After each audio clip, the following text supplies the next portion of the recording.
बोलिए शंकर भगवान की जय। बोलिए माता पार्वती की जय। जिसके दिव्य केशों पर मंदार के पुष्पों की माला शोभा देती है और जिन भगवान शंकर के मस्तक पर चंद्र और कंठ में मुंडों की माला पड़ी हुई है, जो माता पार्वती दिव्य वस्त्रों से तथा भगवान शंकर दिगंबर वेश धारण किए हुए हैं, उन दोनों भवानी शंकर को नमस्कार करती हूँ। कैलाश पर्वत के सुंदर शिखर पर माता पार्वती जी ने श्री महादेव जी से पूछा, हे महेश्वर, मुझसे वह गुप्त से गुप्त वार्ता कहिए। सबके लिए सब धर्मों से सरल तथा महान फल देने वाली हो। हे नाथ, यदि आप भली भांति प्रसन्न हैं तो आप उसे मेरे सम्मुख प्रकट कीजिए। हे जगन्नाथ, आप आदि मध्य और अंत रहित हैं। आपकी माया का कोई पार नहीं है। आपको मैंने किस भांति प्राप्त किया है? कौन से व्रत तप या दान के पुण्य फल से आप मुझको वर के रूप में मिले? श्री महादेव जी बोले, हे देवी, यह सुन मैं तेरे सम्मुख उस व्रत को कहता हूँ जो परम गुप्त है। जैसे तारागणों में चंद्रमा और ग्रहों से सूर्य, वर्णों में ब्राह्मण, देवताओं में गंगा, पुराणों में महाभारत, वेदों में साम और इंद्रियों में मन श्रेष्ठ है, वैसे ही पुराण और वेद सब में इसका वर्णन आया है, जिसके प्रभाव से तुमको मेरा आधा आसन प्राप्त हुआ है। हे प्रिय, उसी का मैं तुमसे वर्णन करता हूँ। सुनो, भद्रपद में मास के शुक्ल पक्ष की हस्त नक्षत्र संयुक्त तृतीया के दिन इस व्रत का अनुष्ठान मात्र करने से सब पापों का नाश हो जाता है। तुमने पहले हिमालय पर्वत पर इस महान व्रत को किया था, जो मैं तुम्हें सुनाता हूँ। पार्वती जी बोली, हे प्रभु, इस व्रत को मैंने किस लिए किया था, यह मुझे सुनने की इच्छा है, सो कृपा करके कहिए। शंकर जी बोले, आर्यावर्त में हिमालय नामक एक महान पर्वत है, जहाँ अनेकों प्रकार की भूमि अनेक प्रकार के वृक्षों से सुशोभित है, जो सदैव बर्फ से ढके हुए तथा गंगा की कलकल ध्वनि से शब्दायमान रहता है। हे पार्वती जी, तुमने बाल्यकाल में उसी स्थान पर परम तप किया था और 12 वर्ष तक के महीने में जल में रहकर तथा वैशाख मास में अग्नि में प्रवेश करके तप किया था। श्रावण के महीने में बाहर खुले निवास कर अन्य तक त्याग कर तप करती रहीं। तुम्हारे उस कष्ट को देखकर तुम्हारे पिता को बड़ी चिंता हुई। वो चिंता दूर होकर सोचने लगे, मैं इस कन्या की शादी किससे करूं? इस अवसर पर देव योग से ब्रह्मा जी के पुत्र नारद जी वहां आए। देवर्षि नारद ने तुम्हें शैलपुत्री को देखा। तुम्हारे पिता हिमालय ने देवर्षि को अर्धपाद आसन देकर सम्मान सहित बिठाया और कहा, हे मुनीश्वर, आपने यहाँ तक आने का कष्ट कैसे किया? कहिए, क्या आज्ञा है? नारद जी बोले, हे गिरिराज, मैं विष्णु भगवान का भेजा हुआ यहाँ आया हूँ। तुम मेरी बात सुनो। आप अपनी कन्या को उत्तम वर को दान करें। ब्रह्मा, इंद्र, शिव आदि देवताओं में भगवान विष्णु के समान कोई भी उत्तम नहीं है, इसलिए मेरे मत से आप अपनी कन्या का दान भगवान विष्णु को ही दे।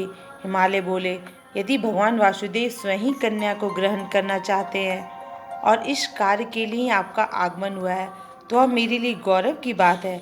मैं अवश्य ही उन्हें ही दूंगा। हिमालय का यह आश्वासन सुनते ही देवर्षि नारद जी आकाश में अंतर्धान हो गए और शंख, चक्र, गदा, पद्म एवं पीताम्बरधारी भगवान विष्णु के पास पहुँचे। नारद जी ने हाथ जोड़कर भगवान विष्णु से कहा, प्रभु, आपका विवाह कार्य निश्चित हो गया है। इधर हिमालय ने पार्वती जी से प्रसन्नतापूर्वक कहा, हे पुत्री, मैंने तुमको गरुड़ ध्वज भगवान विष्णु को अर्पण कर दिया, पिताजी के इन वाक्यों को सुनते ही पार्वती जी अपनी सहेली के घर गई और पृथ्वी पर गिरकर अत्यंत दुखी होकर विलाप करने लगी। उनको विलाप करते हुए देखकर सखी बोली, हे देवी, तुम किस कारण से दुख पाती हो, मुझे बताओ, मैं अवश्य तुम्हारी इच्छा पूर्ण करूंगी। पार्वती बोली, हे सखी, सुनो, मेरी मन की जो अभिलाषा है सुनाती हूँ। मैं श्री महादेव जी को वरण करना चाहती हूँ, इसलिए मैं निसंदेह इस शरीर का त्याग करूंगी। पार्वती जी के इन वचनों को सुनकर सखी ने कहा, हे देवी, जिस वन को तुम्हारे पिताजी ने ना देखा हो तुम वहां चली जाओ। तब हे देवी पार्वती, तुम अपनी सखी का यह वचन सुन ऐसे ही वन को चली गई। पिता हिमालय ने तुमको घर पर ना पाकर सोचा मेरी पुत्री को कोई देव, दानव अथवा किन्नर हरण करके ले गया है। मैंने नारद जी को वचन दिया था कि मैं पुत्री को गरुड़ ध्वज भगवान के साथ वरण करूंगा। हाय, अब यह कैसे पूरा होगा? ऐसा सोचकर वे चिंतातुर हो गए, मूर्छित हो गए। तब सब लोग हाहाकार करते हुए दौड़े और मूर्छा दूर होने पर गिरिराज से बोले, हमें आप अपनी मूर्छा का कारण बताओ। हिमालय बोले, मेरे दुख का कारण यह है कि मेरी रत्न रूपी कन्या को कोई हरण करके ले गया है। यह सर्प डस गया है या किसी सिंह या व्याघ्र ने मार डाला है, वह ना जाने कहाँ चली गई है। उसे राक्षस ने मार डाला है। इस प्रकार कहकर गिरिराज दुखित होकर ऐसे कांपने लगे जैसे तीव्र वायु के चलने पर कोई वृक्ष कांपता है। तत्पश्चात हे पार्वती, तुम्हें गिरिराज साथियों सहित घने जंगल में ढूंढने निकले। सिंह, व्याघ्र, रीछ आदि हिंसक जंतुओं के कारण वन महाभयानक प्रतीत होना था। तुम भी सखी के साथ भयानक जंगल में घूमती हुई वन में एक नदी के तट पर एक गुफा में पहुंची। उस गुफा में तुम अपनी सखी के साथ प्रवेश कर गई, जहां तुम्हें अन्न जल त्याग कर बालू का लिंग बनाकर मेरी आराधना करती रही। उसी समय भद्रपद मास की हस्त नक्षत्र युक्त तृतीया के दिन तुमने मेरा विधि विधान से पूजन किया तथा रात्रि को गीत गायन करते हुए जागरण किया। तुम्हारे इस महाव्रत के प्रभाव से मेरा आसन डोलने लगा। मैं उसी स्थान पर आ गया जहाँ तुम और तुम्हारी सखी दोनों थी। मैंने आकर तुमसे कहा, वरन ने, मैं तुमसे प्रसन्न हूँ, तुम मुझसे वरदान मांगो। तब तुमने कहा, हे देव, यदि आप मुझसे प्रसन्न हैं तो आप महादेव जी ही मेरे पति हों। मैं तथास्तु कहकर कैलाश पर्वत को चला गया और तुमने प्रभात होते ही मेरी उस बालू की प्रतिमा को नदी में विसर्जित कर दिया। हे सुबह, तुमने वहां अपनी सखी सहित व्रत का पारायण किया। इतने में तुम्हारा पिता हिमवान भी तुम्हें ढूंढते ढूंढते उसी घने वन में आ पहुंचे। उस समय उन्होंने नदी के तट पर दो कन्याओं को देखा। वो तुम्हारे पास आ गए और तुम्हें हृदय से लगाकर रोने लगे और बोले, बेटी, तुम इस सिंह की व्याघ्रदि युक्त घने जंगल में क्यों चली आई? तुमने कहा, हे पिता, मैंने पहले ही अपना शरीर शंकर जी को समर्पित कर दिया है, किंतु आपने इसके विपरीत कार्य किया, इसलिए मैं वन में चली आई। ऐसा सुनकर हिमवान ने तुमसे कहा, मैं तुम्हारी इच्छा के विरुद्ध यह कार्य नहीं करूँगा। तब ये तुम्हें लेकर घर को आए और तुम्हारा विवाह मेरे साथ कर दिया। हे प्रिय, उसी व्रत के प्रभाव से तुमको मेरा अर्धाश्रम प्राप्त हुआ है। इस व्रतराज को मैंने भी अभी तक किसी के सम्मुख वर्ण नहीं किया है। हे देवी, अब मैं तुम्हें यह बताता हूँ कि इस व्रत का यह नाम क्यों पड़ा। तुम सखी हरण करके ले गई थी, इसलिए हरितालिका नाम पड़ा। पार्वती जी बोली, हे स्वामी, आपने इस व्रतराज का नाम तो बता दिया, किंतु मुझे इसकी विधि एवं फल भी बताइए। इसके करने से किस फल की प्राप्ति होती है? तब भगवान शंकर जी बोले, इस स्त्री जाति के अत्युत्तम व्रत की विधि सुनिए। सौभाग्य की इच्छा रखने वाली स्त्रियां इस व्रत को विधि पूर्वक करें। केले के खम्भों से मंडप बनाकर उसे वंदनवारों से सुशोभित करें। उसमें विविध रंगों की उत्तम रेशमी वस्त्र की चांदी ऊपर तान दें। चंदन आदि सुगंधित द्रव्यों का लेपन करके स्त्रियां एकत्र हो शंख, भेरी, मृदंग आदि बजा विधि पूर्वक मंगलाचार करके श्री गौरी शंकर की बालू निर्मित प्रतिमा स्थापित करें। फिर भगवान शिव पार्वती जी की गंध, धूप, पुष्प आदि से विधि पूर्वक पूजन करें। अनेकों नवेदों का भोग लगाएं और रात्रि को जागरण करें।